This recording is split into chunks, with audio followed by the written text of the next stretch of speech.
Kita lanjut ke pertanyaan nomor 198. Nah, ini tentang PKB ya. Kedudukan perjanjian kerja bersama dan Undang-Undang 13 tahun 2003 di suatu perusahaan lebih tinggi mana ya? Suatu permasalahan di PKB hanya mendapatkan sanksi SP3 karena kesalahan berat yang merugikan perusahaan. Setelah dilaksanakan oleh manajemen, review akhirnya diputuskan PHK. Sudah sampai jenjang tripartit, tapi masih tidak membuahkan hasil. Terima kasih. Baik, pertanyaan pertama, kemudian ada kasus itu ya. Ya, ada kasus. Pertanyaan pertamanya, apakah kedudukan PKB dan Undang-Undang 13 di perusahaan itu Lebih tinggi mana? Tentu lebih tinggi undang-undangnya, Ya. ya. Karena undang-undang itu posisinya di paling atas. PKB adalah pelaksananya di perusahaan itu, batasnya hanya di pagar. Ya. Nah, bahkan di dalam Undang-Undang 13 sendiri ada salah satu pasal yang di bab tentang PKB, nanti Bapak Ibu bisa lihat, di sana ada menyebutkan ketentuan di dalam perjanjian kerja bersama tidak boleh bertentangan dengan perundangan. Nah, itu sudah menunjukkan bahwa PKB itu nggak boleh bandel, kan begitu. PKB itu harus nurut sama undang-undang, sama perundangan. Mereka sebutkan begitu di dalam pasalnya di Undang-Undang 13. Kemudian di ayat berikutnya ada disebutkan juga, dalam hal terjadi pertentangan atau klausa dalam PKB bertentangan dengan perundangan, maka klausa tersebut menjadi batal demi hukum. Dan yang berlaku adalah ketentuan perundangan. Itu jelas. Itu ada di dalam klausanya di dalam Undang-Undang 13. Ya. Nah, ini yang perlu dipahami sehingga langsung kita bisa menyimpulkan bahwa PKB itu posisinya lebih rendah, jauh sekali di bawah Undang-Undang 13. Dan dia harus tunduk sama undang-undang, tidak ada pilihan baginya. Lalu sekarang kita masuk ke permasalahannya, ke kasusnya. Di PKB disebutkan mendapatkan sanksi SP3 karena kesalahan berat yang merugikan perusahaan. Setelah dilaksanakan manajemen review, akhirnya diputuskan PHK. Sudah sampai jenjang tripartit tapi belum membuahkan hasil. Maksudnya tripartit ini mungkin maksudnya sudah melibatkan pemerintah. Berarti sudah sampai ke Disnaker, ya. Mediasi berarti. Nah, dari cerita dalam pertanyaan ini, saya menyimpulkan hal pertama adalah ada kesalahan yang disebutnya sebagai kesalahan berat merugikan perusahaan. Kemudian di dalam PKB dia mendapatkan sanksi SP3. Saya nggak tahu apakah di sini dalam cerita ini mau menunjukkan bahwa si karyawan sudah diberikan SP3 atau belum. Baru kemudian ada manajemen review dan diputuskan PHK. Karena dampak hukumnya akan berbeda, Bapak Ibu semua.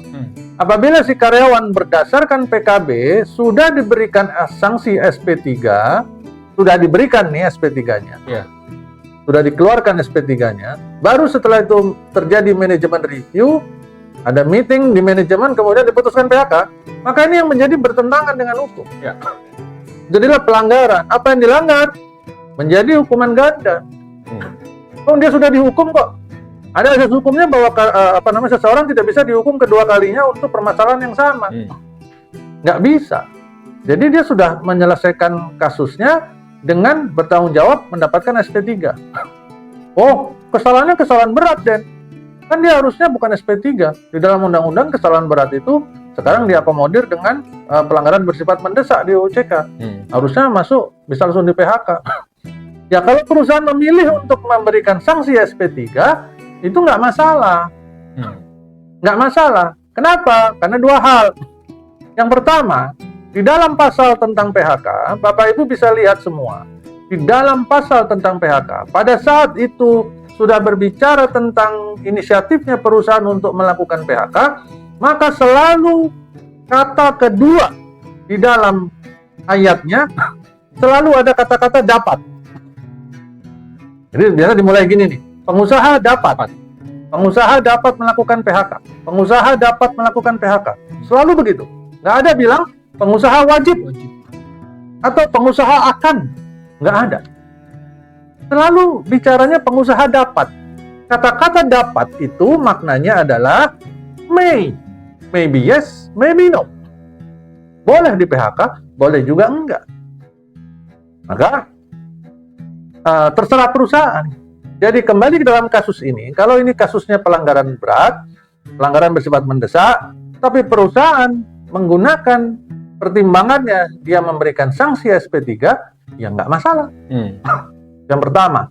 Yang kedua, pertimbangan keduanya, di dalam Undang-Undang 13 sendiri, di dalam bab tentang PKB, yang tadi saya cerita ada 2 ayat tadi, pelanggaran tidak boleh bertentangan, kemudian batal demi hukum.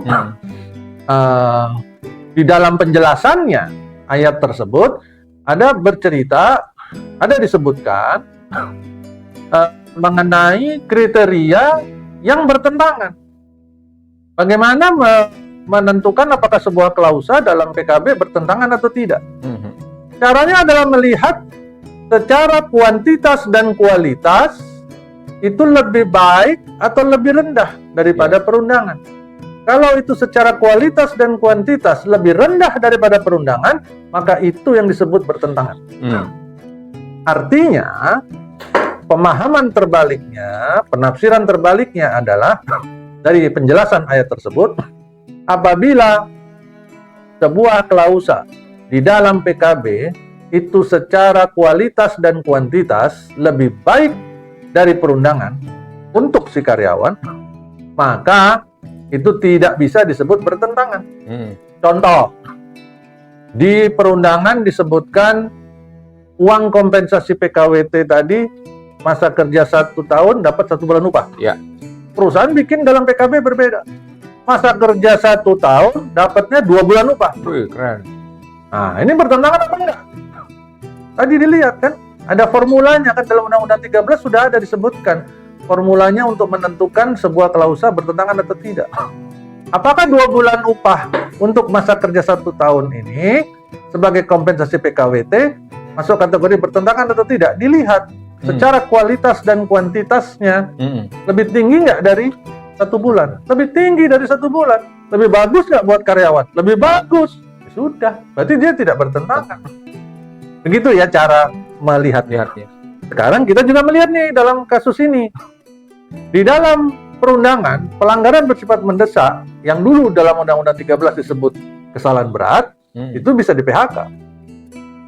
Terus di PKB klausanya bilang pelanggaran ini masuknya SP3. Secara kualitas dan kuantitas lebih bagus nggak dibanding perundangan?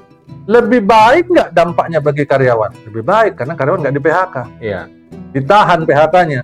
Berarti ini sesuai dengan amanah kalimat awal dalam pembukaan bab tentang PHK, bab 12. Pengusaha dan pengusaha, pemerintah, serikat pekerja berupaya semaksimal mungkin untuk mencegah terjadinya PHK. Menjadikan PHK sebagai jalan terakhir. Nah, berarti ini amanahnya dijalankan. Berarti lebih bagus dong. Berarti tidak bertentangan. Ya, begitu tuh cara mereviewnya atau membongkar maknanya di sebuah klausa di PKB. Nah, jadi kalau dia sudah diberikan SP3, SP3-nya sudah keluar, maka sejatinya kasusnya sudah selesai. Perusahaan tidak boleh lagi merubah keputusannya untuk PHK atau dan sebagainya. Itu pertama. Nah, lain halnya apabila ternyata di PKB di dalam klausanya disebutkan bahwa kesalahan berat ini menjadi pelanggaran bersifat mendesak, maka bisa di PHK. Kemudian SP3-nya baru rencana, belum dikeluarkan, tapi terus ada manajemen meeting, terus diputuskan PHK aja deh. Nah, itu boleh apa enggak? Boleh.